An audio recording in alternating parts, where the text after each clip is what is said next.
Echoes of applause pierced my ears cruelly, resembling blades scraping rocks. Immobilized at the altar, I gripped my palms so tightly that nails dug into them. Each grin in the room transformed into a sneer. By my side stood Emma, her laughter as sharp and effortless as a knife edge. Her father's words still lingered in the air. He's not a true man, merely a bankrupt failure. And Emma, the woman I had once revered, had sweetly responded, he's fortunate that I even agreed. The audience clapped and roared. They clapped as if they hadn't just disemboweled me in front of everyone dear to me. I suppressed the bile rising in my esophagus. I would not fracture here. I would not give them their victory. Only then, a fissure appeared in the polished facade of this torment. My little brother, Aaron, stood up. His chair screeched against the marble floor. He was quivering, not with fear, but with rage. A crumpled paper shook in his hand. He requested I read this letter if he was ever disrespected. He stated, maintaining a composed tone despite the mounting tension in the room. A heavy silence ensued, making the air feel dense. Aaron carefully unfolded the letter, moving deliberately, as the paper seemed to whisper hidden truths against his fingertips. I had penned it several months prior, an act of foresight born out of coldness, a precaution when Emma's facade started to crumble. Emma was captivating when I first met her. I was insignificant, juggling 2 jobs to settle debts left behind by a father who prematurely succumbed to alcohol. She was radiant, like diamonds and champagne, embodying everything I had never dared to believe I could reach. I thought I adored her. Perhaps I did. Yet love is blind and foolish, and I refused to acknowledge the way she scorned at my old sneakers by the door, or how her father's gaze lingered on my threadbare suit with open disdain.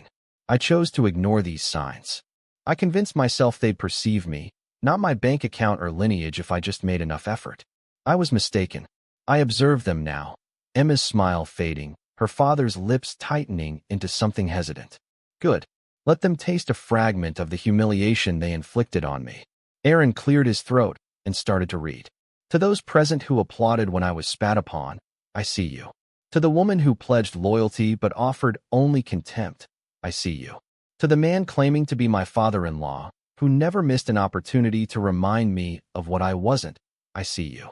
Whispers circulated among the audience. The facade was cracking. I kept my anger simmering, low and constant. Not a burst, but a controlled blaze. You thought I had nothing to laugh at because I'm married into your world? You laughed because you thought I desired marriage as my reward. However, you were mistaken about who needed whom. For the past year, I've been preparing for this day. While Emma flaunted me like a showpiece, I covertly forged secret partnerships with investors she was unaware of. I labored long after she succumbed to drink and her own conceit. I established my company, not hers, and sold it 3 weeks ago for a sum significant enough to acquire the very structure we stood in. Cold hard cash. But I didn't use it for that. Instead, I acquired your father's company's debt. Every outstanding loan. Every hidden predator. Discrete acquisitions through shell corporations impossible to link back to me. Layer upon layer of quiet, patient retribution. Aaron continued reading. As of this morning, the majority shares of Davenport Industries, the empire you cherished and took pride in, no longer reside with you. Your loans have been called. Your accounts are under lockdown pending legal action. By tonight, your name will be erased from the company you revered above even your daughter's well-being. A gasp rose from the audience. Emma staggered back a step. Her father turned pale, his lips moving without sound. I advanced deliberately, and as all eyes turned to me, I declared, "You believe today marked a coronation. Instead, it signified your farewell." Emma tried to grasp me, her mask of perfection cracking under desperation. "This cannot be. I had already done it," I replied, causing her to recoil. Her father lunged forward, his fists clenched. "Do you believe wealth defines manhood?" "No," I retorted, turning my back on them. "It's integrity that does. You wouldn't recognize it. I left before witnessing their total downfall. I didn't require it. I had orchestrated every intricate detail leading to their fall, lawsuits they could not afford, banks that ceased taking their calls. The grand hall emptied behind me as the heavy doors shut, mimicking the final chord of a requiem. The sky outside grew dark and stormy, and I welcomed the impending tempest.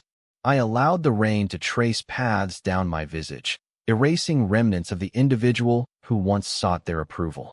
Unknowingly, they shaped me into a stronger being. Their harshness served as a furnace. Now liberated, I was mere ash compared to them.